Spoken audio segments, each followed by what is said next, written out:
E mesmo assim, no primeiro mês, a demanda era tão reprimida que nós chegamos a ter 100 alunos, para total desespero nosso, que quase nos levou a fazer um mau negócio. Por quê? Porque a gente perde o controle da operação, a gente começa a não dar o atendimento adequado, porque volume é um problema muito sério. E a gente não tinha como crescer em equipe. Nós tínhamos professores, mas não tínhamos como preparar professores a tempo para atender uma demanda tão grande. Então chegou um ponto que nós começamos a ter que dizer não para os clientes, ou seja, não aceitamos mais matrícula. Isso é extremamente desagradável, porque obviamente o cliente se sente rejeitado e talvez nunca mais volte. Então, essa questão do time do negócio, de começar um negócio, e ter a paciência de ver ele evoluindo e crescendo adequadamente é fundamental. É como uma criança. Nós não podemos querer que uma criança de 10 anos se comportando como um adolescente de 15. A gente tem que respeitar o momento e o tempo de cada coisa. E o negócio se desenvolve como uma criança. Ele nasce, precisa de extremos cuidados, e ele vai crescendo como uma criança, um adolescente, até a maturidade. Em cada fase, ele precisa ser atendido de uma forma diferente. E quem melhor pode, digamos, aconselhar a melhor maneira do negócio ser atendido é exatamente uma pessoa que viva disso, trabalhe com vários empresários e, digamos, oriente o que deve e não deve ser. Fazer, inclusive, inima o entusiasmo do empresário. Cristóvão, mas diz pra gente quais os outros erros financeiros que acabam, né, atrapalhando as empresas, que os empresários acabam cometendo.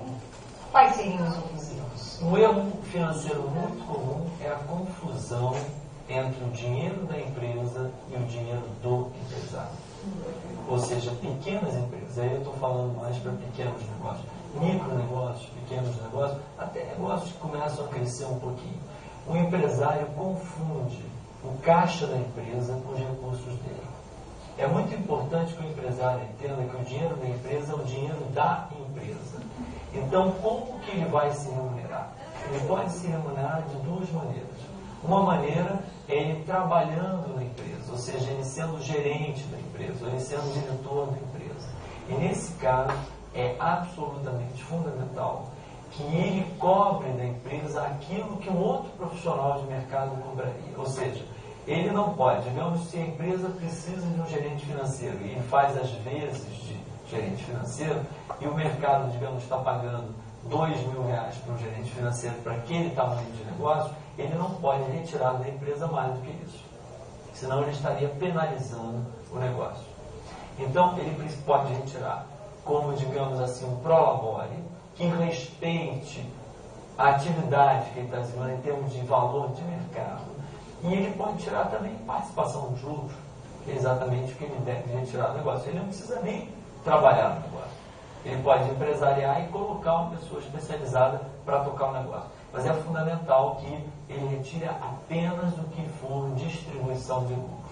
E que o restante ele deixe na empresa, porque esse é o grande erro. Digamos, está tudo conectado com o tal do capital de giro. O empresário vê dinheiro sobrando na empresa e ele coloca a mão nesse dinheiro e leva para trocar de carro, para comprar um apartamento maior. Ele fica muito orgulhoso de ver que o negócio dele está dando dinheiro.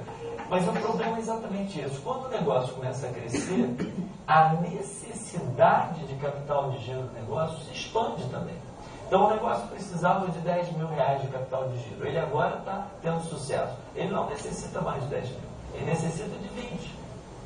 E o empresário que começou colocando 10 mil, vê sobrar mais 10 mil e pensa que pode meter a mão naquele 10 mil. Quando ele mete a mão naquele 10 mil, ele cria uma deficiência de capital de giro e daqui a pouco ele não consegue mais pagar as contas. E aí também não tem como devolver dinheiro ao negócio, porque ele já está gastando por conta, digamos assim. Então é muito comum nós vermos empresários começando a ser muito bem-sucedidos exatamente pela deficiente administração financeira. Eles começam a comprar bens de ordem pessoal quando a empresa ainda não está preparada para dar todo aquele, digamos, aquele ganho aí. Ele teria que esperar um pouco mais. Cristóvão, é também um erro concentrar os investimentos apenas em um negócio? Essa é uma opção que o empresário tem que fazer.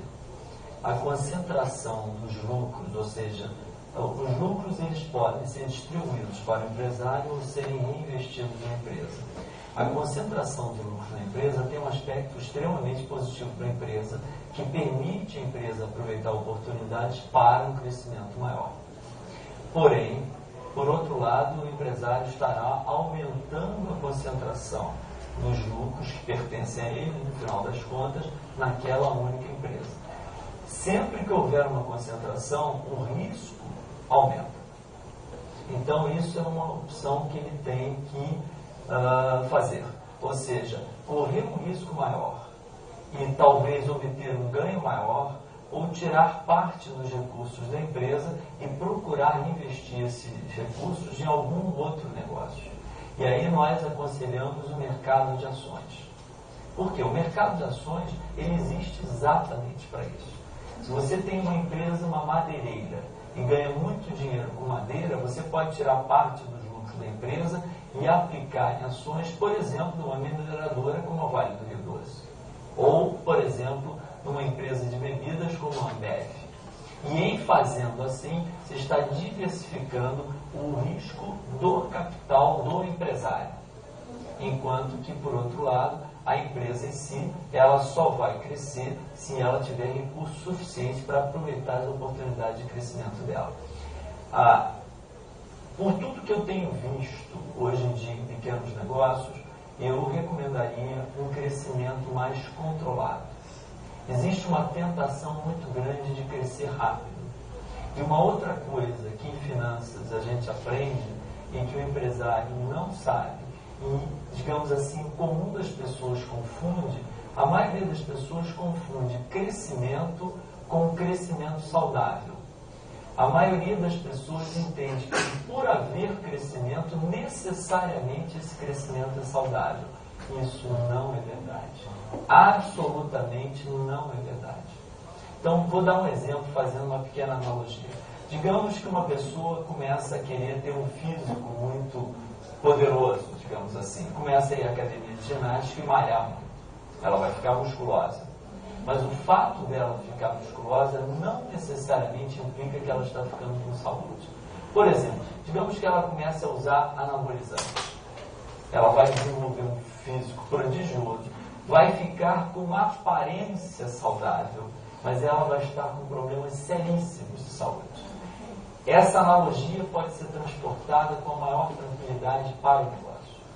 O negócio, se ele não crescer de maneira adequada, com a análise dos projetos para ver se os projetos estão criando riqueza, o negócio pode crescer destruindo riqueza. Isso é um conceito que muitas vezes as pessoas não sabem. Eu posso fazer um projeto que destrói riqueza, mas que faz o negócio ter uma aparência de crescimento. Digamos, por exemplo, que eu tenho uma farmácia. Eu tenho uma farmácia no bairro e aquela unidade da farmácia é muito bem sucedida.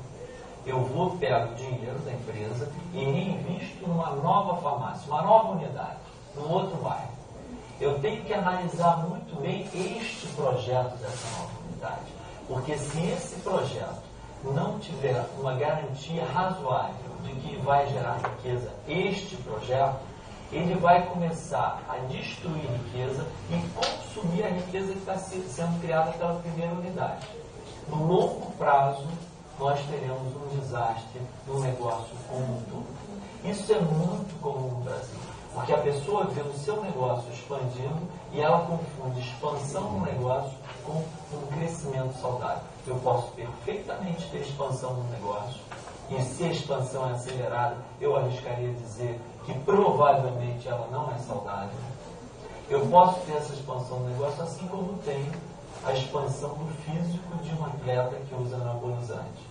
Porém, depois nós vamos ver os resultados mais à frente. Assim como um atleta pode acabar com o câncer e pode acabar com a sua saúde totalmente destruída, o negócio pode simplesmente terminar de uma hora para outra.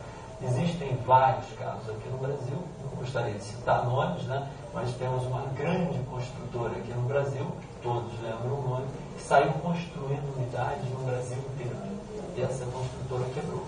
Na época em que essa construtora crescia, eu me lembro que nessa época eu e um grupo de professores já alertávamos os alunos para o tremendo perigo que essa construtora representava. Por quê?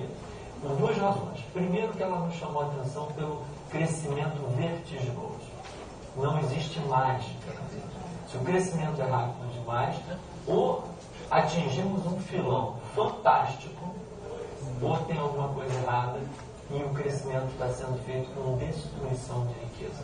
Nós chamamos de linguagem técnica com projetos de VPL, valor presente líquido negativo. Então isso nos chamou a atenção e nós tivemos a coincidência de ter algumas pessoas da área financeira dessa empresa que vieram fazer curso de MBA conosco. E quando nós ficamos sabendo das práticas financeiras que eram realizadas dentro dessa empresa, nós ficamos simplesmente horrorizados. Ou seja, a empresa utilizava práticas financeiras totalmente incompatíveis com os conceitos modernos de finanças. Então isso nos levou a arriscar, a, digamos assim, dizer que a empresa no futuro iria se ver em dificuldade. Num belo dia, nós fomos notificados que a empresa tinha quebrado, o que não foi surpresa nenhuma para o pessoal que acompanhava a situação. Mas, Cristóvão, então como é que fica a questão correr o risco? E a gente, o empresário, tem que correr o risco. O empresário tem que correr o risco, mas esse risco precisa ser um risco calculado. Então é muito importante que ele se cerque de profissionais qualificados.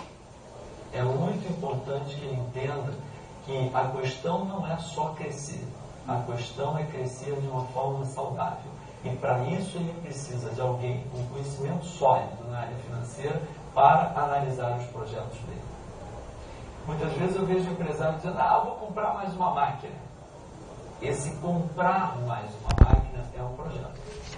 E precisamos analisar se aquela máquina vai ter demanda para a produção que ela vai gerar e se o custo que ela vai gerar para a empresa vai poder ser pago e ainda sobrar uma margem suficiente de lucro. Ou seja, tudo isso exige de muita conta e muito, digamos, exercício de projeção. Quando nós fazemos tudo certinho, já podemos errar. Por quê? Porque nós estamos especulando quanto ao futuro. Muitas vezes nós estamos prevendo um cenário de uma determinada qualidade da economia e, de repente, a economia entra em recessão e a situação se reverte. Ou seja, se nós, em finanças, fizermos tudo da maneira correta, nós já estamos correndo um risco razoável.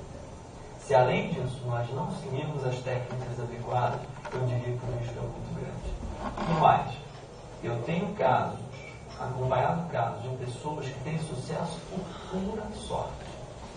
Pura sorte. E quando ele tenta reproduzir, digamos, aquele método que ele utilizou no momento seguinte, a sorte não o acompanha mais. Teve sorte numa jogada. É mais ou menos como assim. Eu jamais recomendaria alguém atravessar uma avenida movimentada de olho fechado e fora do sinal. Isso seria um suicídio. Eu, sinceramente, não posso recomendar. Mas pode haver o caso de alguém que atravessa, né, simplesmente porque não percebe o que está fazendo, atravessa e chega do outro lado, só salvo. E o pior é quando essa pessoa chega do outro lado, só salvo, não preciso abrir o olho. Posso atravessar, simplesmente de olho fechado. E tenta de novo. Quando ele tenta a segunda vez, ele é atropelado. Então isso a gente vê muito acontecendo. Ou seja, o empresário, um outro erro muito comum, e no negócio como um todo, não só em finanças, é ele tentar suprir as necessidades de especialistas com casuísticos. Então, por exemplo, o sujeito abre um restaurante. Ele abre um restaurante, ele precisa fazer uma decoração do restaurante. Ao invés de ele contratar um arquiteto qualificado, ele lembra que ele tem uma prima que fez arquitetura um dia, que não vive de arquitetura, por exemplo, funcionária pública, mas que de vez em quando decora a casa, é muito simpática, então ele chama essa prima para fazer a decoração do restaurante. Não vai ficar tão bom. Aí ele resolve colocar um cozinheiro, mas aquele chefe que era bom, muito caro. Então ele vai e coloca um chefe mais barato. Isso é uma coisa que, inclusive, quando eu estava nos Estados Unidos, eu vi um americano criticar. Ele tinha vindo no Brasil e ele criticava. Ele dizia que o brasileiro tem o hábito de trabalhar com amadores, porque o amador é mais barato. Sempre será. Mas a qualidade do trabalho do amador pode comprometer definitivamente o negócio.